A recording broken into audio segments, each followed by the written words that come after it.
like this gonna get better. Watch me now. If I could, I'd get away from all this trouble I see every day. Olá a todos, esse é o meu primeiro vídeo, onde eu vou começar a falar sobre os livros, como eu falei no vídeo passado. A partir de hoje, todo livro que eu ler, eu vou falar um pouquinho, como se fosse um resumo, o que eu acho sobre este livro. E o livro que eu escolhi para primeiro é um que eu acabei de ler, faz uns 2-3 dias que eu terminei de ler. É esse livro, Um Mês para Viver. Ele é de Carrie e Chris Schuch. Não sei se é assim que se lê, mas provavelmente sim. Então esse livro, ele é um livro evangélico. Ele foi best-seller do New York Times e ele é um livro que ele fala sobre 30 dias para uma vida sem arrependimentos. Então o autor coloca como se você tivesse apenas 30 dias para viver. O que você faria de diferente? Será que você vive uma vida em que, se você descobrisse hoje que você vai morrer daqui 30 dias, você teria que mudar tanta coisa, você teria que fazer muitas coisas que você tem vontade, que ainda não fez, você teria que mudar coisas que você fez e se arrependeu, você teria que pedir perdão para muitas pessoas, você teria que mudar muitas atitudes, ou você poderia fazer, como ele mesmo cita aqui, muitas pessoas, continuar vivendo sua vida tranquilo, certo de que você não se arrependeu de nada do que você não fez e de que a sua vida está bem, está do jeito que você queria.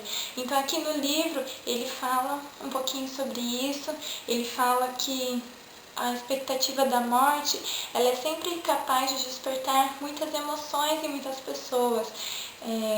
Como eu já disse, às vezes muitas pessoas, quando descobrem que vão morrer, elas querem viver tudo que elas não viveram, fazer tudo que elas não fizeram. Muitas começam a dar valor a coisas que, às vezes, com o dia a dia, a correria, o trabalho, ficam deixadas de lado, como o relacionamento com os pais, como o relacionamento com os filhos, o cônjuge, o doar o seu tempo para alguém, o fazer o bem para alguém. Ele fala também que há pessoas que se deixam envolver pela tristeza, pela apatia, em vez de viver esses 30 últimos dias como dias plenos de vida, essas pessoas acabam ficando tristes, só na cama, desistem mesmo de viver.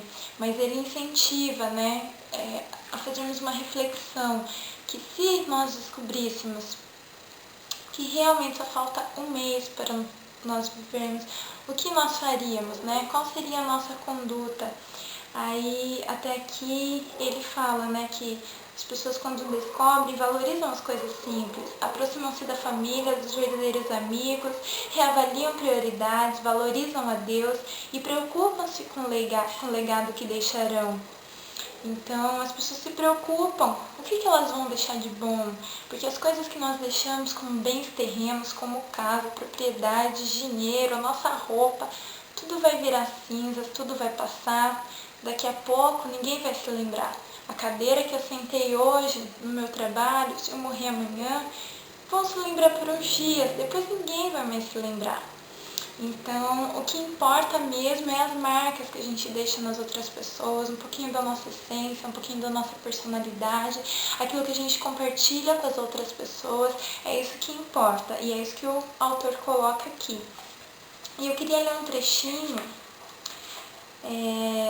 de quando ele fala, que às vezes a gente precisa liberar perdão para algumas pessoas, a gente precisa aprender a conviver com algumas pessoas.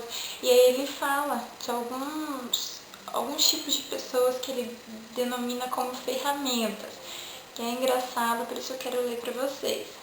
Então ele coloca aqui: o primeiro grupo me lembra uma trena. São aquelas pessoas que sempre dizem que você está aquém do que deveria. São perfeccionistas, insaciáveis, que se sentem impelidos a estabelecer padrões para todas as pessoas.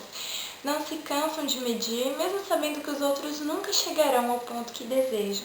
Em resumo, elas julgam as outras pessoas por seus próprios padrões de retidão.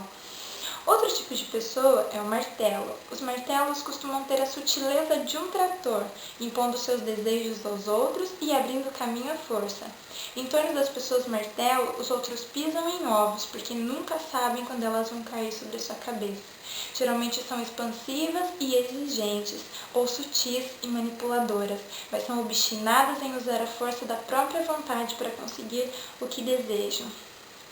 Depois, vem aquelas pessoas que parecem ter a habilidade natural de cortar os outros. São as pessoas serra. Numa discussão, elas sabem exatamente o que dizer para ferir você com maior intensidade.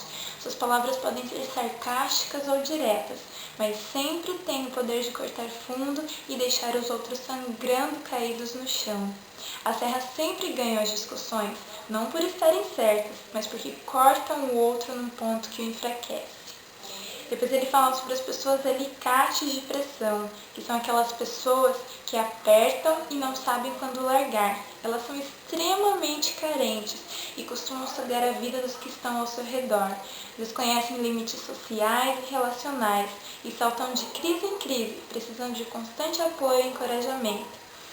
Um alicate de pressão se prende a você e afeta todos os outros relacionamentos.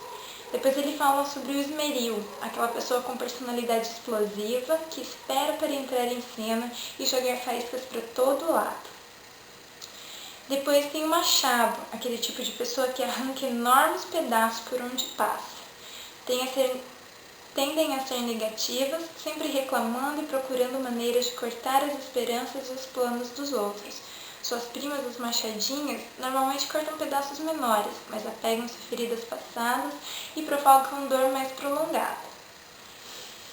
Depois ele fala, por último, das pessoas argamassa, que são aquelas que não têm consistência, destituídas de espinha dorsal, desejosas de agradar e sempre cordatas, mudam como camaleões, sem deixar que você saiba como na verdade são ou pensam. A argamassa sempre diz sim, mesmo que se sinta muito pressionada.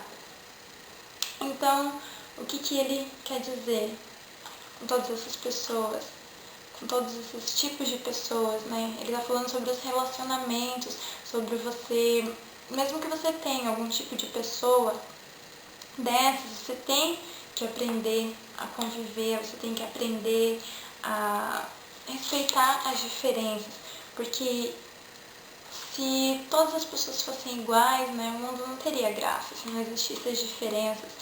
Até ele fala aqui, se eu deixar de mudar, tentar mudar todo mundo e me esforçar para que Deus me mude, as pessoas em minha vida se tornarão muito mais acessíveis. Então, se em vez de nós olharmos os defeitos dos outros, em vez de apontarmos essas pessoas, nós pedimos para que Deus nos mude e Ele nos ajude a ser transformados a ponto de aceitar sem restrições essas pessoas, como a Bíblia diz, amar a todos como nós amamos a nós mesmos. Nós nos amamos de uma tal forma que não importa os defeitos que nós tenhamos, não importa as falhas que nós tenhamos, não importa o quanto algo é difícil para mim, para eu aceitar o que eu tenho, mas eu me amo do mesmo jeito. Eu gosto de mim, eu cuido de mim. E é assim que Deus quer que nós amemos as outras pessoas também, com os defeitos, com as fraquezas, mas aceitando. E isso nós só vamos conseguir em Deus mesmo, não em nós, porque o amor vem dele, o perdão vem dele, a paciência vem dele. Então você que está procurando um motivo, uma motivação maior para viver, você que acha que a vida não tem assim mais tanta graça, você não consegue mais ver belezas nas coisas simples da vida, leia esse livro. Eu tenho certeza que você vai ser tocado por essas palavras. Eu fui, e eu digo para vocês que só mesmo quando a gente tem uma enfermidade ou a gente tem alguma doença crônica, que a gente tem a sensação de poder perder a vida, que a gente consegue ter a consciência de quantas coisas pequenas são importantes para nós e quanto muitas vezes a gente faz coisas no nosso dia a dia, nosso mês, nosso ano, nos batemos o dia inteiro por coisas que realmente não têm importância, dedicamos o nosso tempo para coisas que não têm tanta importância assim e deixamos de fazer o que é melhor, a convivência com Deus e a convivência com as outras pessoas. Bom, eu espero que vocês tenham gostado. E isso é um pouquinho do livro Um Mês para Viver. Até a próxima, então. Beijo, tchau!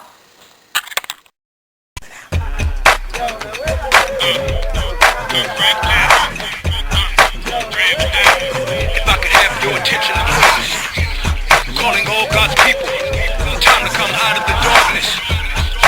Life is gonna get better.